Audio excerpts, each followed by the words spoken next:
আসসালামু আলাইকুম everyone, welcome back to my channel.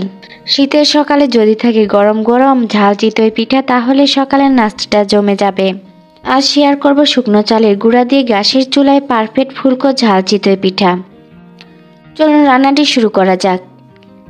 একটি মিক্সিং বলে দিয়ে দিচ্ছি 2 কাপ শুকনো চালের গুঁড়া, আর দিয়ে দিচ্ছি হাফ চা চামচ লবণ। আপনারা আপনাদের স্বাদ অনুযায়ী লবণ দিবেন। এবার শুকনো চালের গুঁড়া মেখে নিব, তার জন্য দিয়ে দিব 2 কাপ নর্মাল পানি। প্রথমে আমি 1 কাপ পানি দিয়ে মেখে নিব। মিক্সিং বল ছোট হওয়ার কারণে আমি বড় সাইজের বলে চালের গুঁড়া ঢেলে নিয়েছি। এবার আরও 1 কাপ নর্মাল পানি দিয়ে আটা মেখে নিব।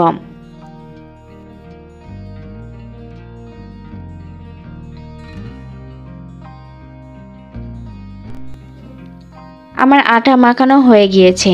এবার এই ডোটিকে ঢেকে রেখে দিব 1 ঘন্টার জন্য। এই সময়ের মধ্যে চালের গুঁড়া সুন্দরভাবে ভিজে যাবে আর নরম হবে। আমি 1 ঘন্টার পর ঢাকনা খুলছি। ডোটি আগের তুলনায় অনেক নরম হয়েছে। এবার ফুটন্ত গরম পানি দিয়ে পারফেক্ট চিতই পিঠার ব্যাটার বানিয়ে নিব। আমি প্রথমে 1 কাপ ফুটন্ত গরম পানি দিয়ে দিচ্ছি।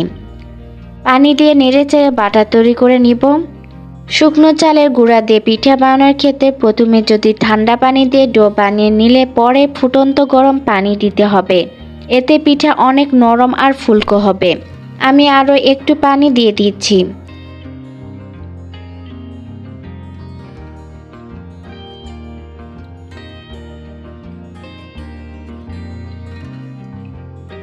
ব্যাটারের কনসিস্টেন্সি ঠিক এইরকম হবে, বেশি পাতলা হবে না আবার বেশি ঘনও হবে না।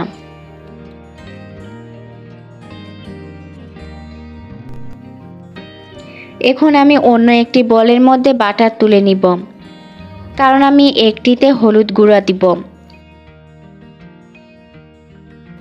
ঝাল চিতই পিঠা বানানোর জন্য এখানে আমি 3টি মাঝারি সাইজের পেঁয়াজ কুচি করে নিয়েছি। 5-6টি কাঁচা মরিচ কুচি আর নিয়েছি ধনিয়া পাতা কুচি। এবার হাফ চা চামচ লবণ দিয়ে পেঁয়াজ মরিচ মেখে নিব।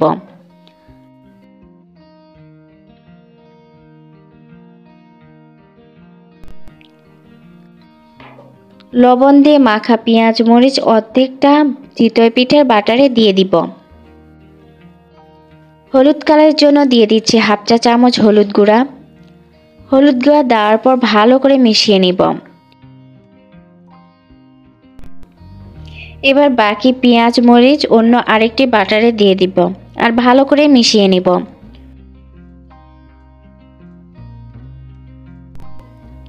ব্যাটার তৈরি কমপ্লিট। এখন পিঠা ভাজার পালা।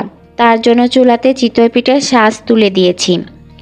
শাঁসটি হাই হিটে ভালো করে গরম করে নিয়েছি, আর ছাঁচে আমি হালকা তেল মাখিয়ে নিয়েছি যাতে পিঠা সহজে ছাঁচ থেকে উঠে আসে। চিতই পিঠা বানানোর ক্ষেত্রে ছাঁচ গরম হতে হবে, তা না হলে পিঠা ফুলকো হবে না। এবার পিঠার ব্যাটার দিয়ে দিব, আর এই সময় চুলার ফ্লেম মিডিয়াম টু হাই হিটে রাখতে হবে।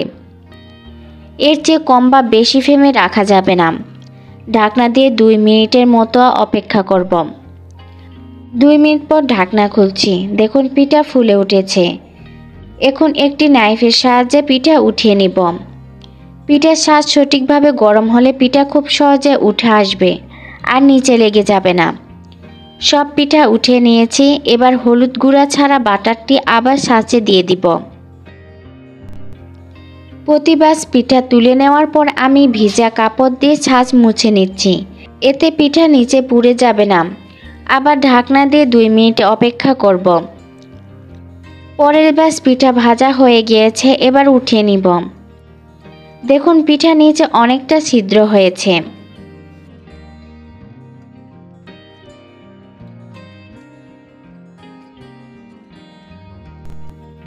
এভাবে করে আমি সব পিঠা ভেজে নিব। আমার সব পিঠা ভাজা হয়ে গিয়েছে। এই রেসিপিটি ফলো করে আপনারা যদি শুকনো চালের গুঁড়া দিয়ে পিঠা তৈরি করেন, দেখবেন পিঠা পারফেক্ট হবে।